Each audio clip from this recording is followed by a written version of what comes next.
Members of the Kiambu County Assembly Finance Committee have recommended for the demolition of a 15-floor building in Juja sub-county over violation of safety laws. Committee Chairman Zach Bogwa, who is also K Ward MCA, and his deputy James Kamau, who is Kikuyu MCA, expressed shock after learning that only 5 floors had been initially approved for construction, but 10 more floors were illegally added to the structure under unclear circumstances. Incidentally, an order was issued on October 19 last year by the County Executive Committee for the demolition of the building, which is about 100 meters from the Juja sub-county offices, but construction continued unabated.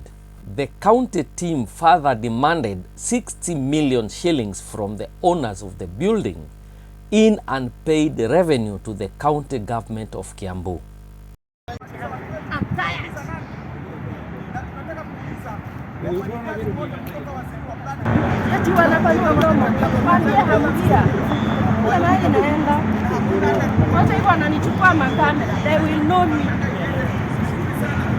Wajibu wetu kama wajumbe, tukapata ili jengo ambalo linajengwa hapa, tukafanya what we call an impromptu visit, tukaitisha makaratasi tuone ya kwamba revenue yenye ilifaa kulipwa ama revenue yenye ilifaa kuingia kwa county government iliingia, na tukashikwa na mshangao kupata ya kwamba sub county administrator na sub county planner wametuambia kulingana na wao ili jumba lilifaa kubomolewa tarehe 19 mwezi wa 10 mwaka wa 22, ndio demolition order kutoka kwa CEC wa planning Kiambu County ilitoka ya kwamba by October ili jumba ilikuwa imefika ghorofa ya 15, lakini makaratasi yenye ilikuwa inasema ya kwamba ijengwe ghorofa 5.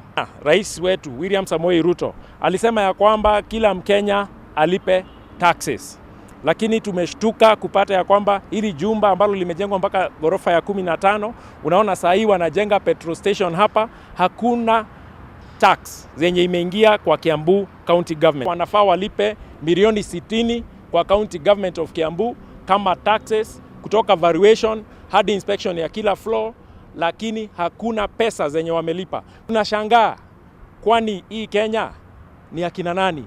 Ya kwamba mama boga analipa taxes, lakini watu ambao wanajenga jumba kama hili hawalipi taxes na wanakiuka sheria. Ukiangalia petrol station imekaribia hizi nyumba sana na hakuna documents za approval zozote zenye wameweza kuonyeshana. Na siku ya leo nimehuzunika sana kuona ile impunity iko katika nchi yetu ya Kenya. Hakuna hata ndururu hata moja imelipwa katika county government ya Kiambu, na sasa tukaitisha stakabadhi ama risiti, ikasemekana hakuna.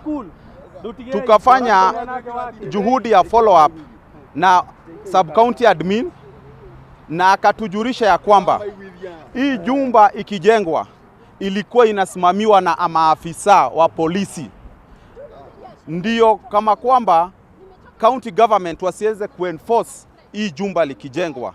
There is orders za kubomoa mjengo, na hatutaogopa intimidation, hatutaogopa na haturudi nyuma. Kama impunity iko